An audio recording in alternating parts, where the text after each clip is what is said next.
જય નારાયણ મિત્રો, આપનું સ્વાગત છે આપણી ચેનલ અલગના આરાધની અંદર. અને આપણે છેલ્લે હમણાં થોડાક વિડીયો મૂકેલા છે,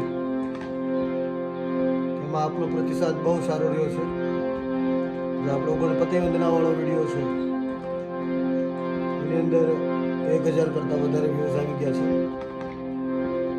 એમાં એ વિડીયોમાં ખૂબ પ્રેમ મળ્યો છે કે 4 સફેદથી ભજનની અંદર શરૂઆત કરેલી છે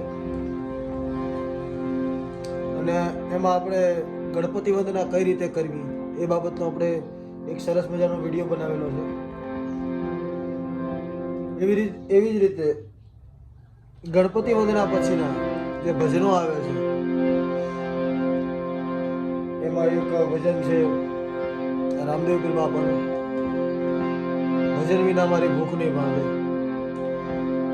આ બધા ખૂબ પ્રચલિત ભજનો છે જેને ગાવાનો અને વગાડવાનો અલગ આનંદ છે. એટલે આજે આપણે એ ભજનને શીખવાનું છે. તો હું જેમ જેમ વગાડું મિત્રો એમ તમે વગાડો, રિયાઝ કરો, એટલે તમને અંદર નવું શીખવા મળશે. એમ તમે ધીરે ધીરે આમાં જોઈ વગાડતા શીખો મિત્રો, એટલે તમને ઓટોમેટિક થોડું સુર જ્ઞાન થવા મળશે. જે બેઝિક જ્ઞાનના વિડીયો મેં બનાવવાની વાત કરી એની આખી અલગ પ્લેલિસ્ટ બનાવવાનો છે. કારણ કે એમાં ડે બાય ડે વિડીયો મૂકો ને તો લાઈન આખી અલગ પડી જાય. એટલે એની આખી એક અલગ પ્લેલિસ્ટ અત્યારે હું બનાવી રહ્યો છું, જે થોડાક દિવસોની અંદર આવી જાય છે. પણ એ પ્લેલિસ્ટની અંદર એક સાથે 20 વિડીયો કે 25 વિડીયો અંદર આવી જશે. તમે એક પછી એક તમારા માઇન્ડને રિયાઝ કરતા આગળ વધારો, એવી રીતે આપણે એ બનાવવાનો વિચાર છે. એટલે અત્યારે આપણે હાલની અંદર આ એક ભજન શીખવાનું છે. તો એ સુર આમાં તમે થોડુંક ધ્યાન આપજો. અને આમાં નોટેશન જે આવશે અલગ અલગ, એ નોટેશનને ખૂબ ધ્યાનમાં લેજો. કારણ કે આમાં કેટલાય ચરણ આવે, ટીપ મારવાના ચરણ આવે, પછી એને ભાવ કેવો દેવો, એ ભજનની અંદર જીવ પૂરવાનો હોય મિત્રો. એટલે આ ભજનની શરૂઆત આપણે કરીએ, તમે ધ્યાન આપજો.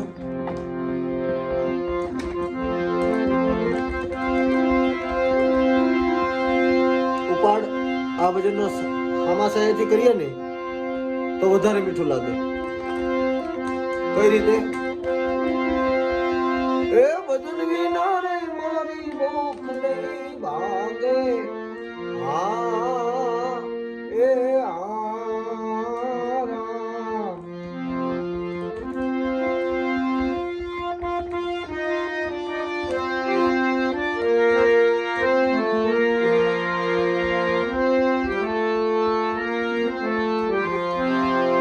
સુરાનું ધ્યાન આપજો મિત્રો.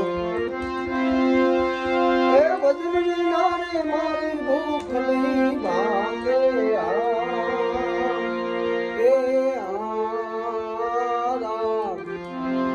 સમરણ વિના મારી તલબ ન જાય રામા, સમરણ વિના મારી તલબ ન જાય. અવર દેવ કો મેં નહીં આવું,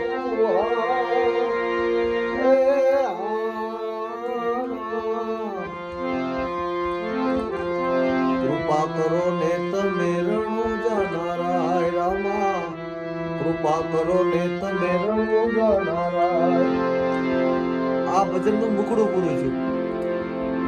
હવે આના મુખડા અને આ ભજનના જે અંતરેરા એ બધા એક જ સરખા છે, પણ એનું ઉપાડ મેં કીધું એમ તમે હામાસાથી કરો ને એટલે વધારે મીઠાશ આવે. અને એમાં જે આપણી ટીપ મારવાની આવે એના ચરણ આવે અલગ અલગ. એમાં પહેલું ચરણ છે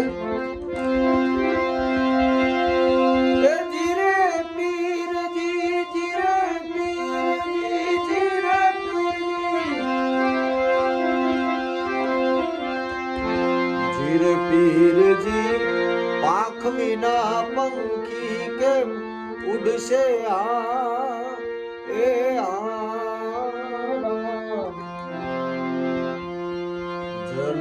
મચ્છિયા ને કોણ હવાલ રામા, જલ બિના મચ્છિયા ને કોણ હવાલ.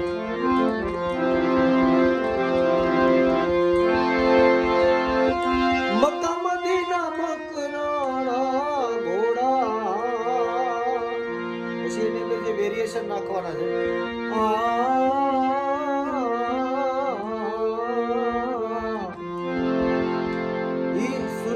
ચાલે મિત્રો, એ તમારા ગળાની જે ખટક હોય, તમારા ગળાની જે મીઠાશ હોય, રમત કરવાની, એ બધી ઓટોમેટિક થાય.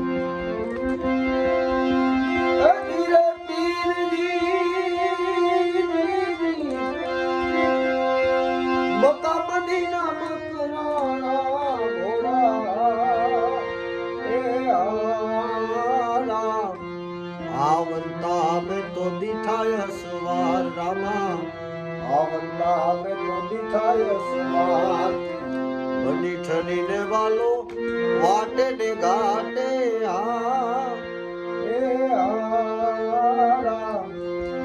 निरख्या છે મેં તોરણું જાનારા રામા, નિરખ્યા છે મેં તોરણું જાનારા, નિરખ્યા છે મેં તોરણું જાનારા રામા, નિરખ્યા છે મેં તોરણું જાનારા.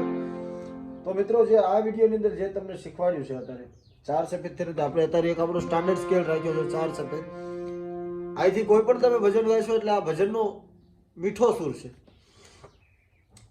એટલે તમે 4 સફેદ વગર બને ત્યાં સુધી વગાડવાની મહેનત કરો. અને જો તમને 4 સફેદ અલગ પડતું હોય તો તમે 2 કાળીએથી વગાડતો હોય તો મને એ પ્રકારે કોમેન્ટની અંદર જણાવો કે 2 કાળીએથી વગાડો છો કે પહેલી કાળીએથી કે કોઈ પણ મતલબમાં બીજા સુરથી વગાડતા હોય તો મને એ રીતે કહો. તો મિત્રો, હું એ રીતે વિડીયો બનાવીશ. તો આખી અલગ પ્લેલિસ્ટ 2 રીતે કરું, અલગ અલગ સુરોની. એટલે અત્યારે જે આપણે આ ભજન જે વગાડ્યું એનો તમે ઘરે બેઠા રિયાઝ કરો એટલે તમને આવડી જશે. 100% મિત્રો આવડી જશે. કારણ કે જે સરળ સૂર છે ને એના જ અત્યારે વિડીયો બનાવું છું. પછી જે દેહાણના સૂર આવે, દેહાણ વસ્તુ આખી અલગ છે. એટલે અત્યારે તમે આ ભજનનો રિયાઝ કરો અને બને એટલું આને જોઈને આની કોપી કરો. એટલે તમારા આંગળીઓ તમારી ફ્રી થાય, તમને મજા આવશે. નવા નવા ભજનો દરરોજ નવા નવા ભજનો આવે એટલે તમને મજા આવે, આનંદ આવે. એટલે આ ભજનનો તમે રિયાઝ કરજો. અને હજી સુધી તમે આપણી ચેનલને સબસ્ક્રાઇબ ન કરી હોય અને આપણા વિડીયોને લાઈક ન કર્યો હોય તો ફટાફટ કરી લેજો મિત્રો. કારણ કે આપણી આ નવી શરૂઆત છે અને આપનો પ્રેમ અને આશીર્વાદ અમને આપતા રહેજો. જય નારાયણ, જય માતાજી.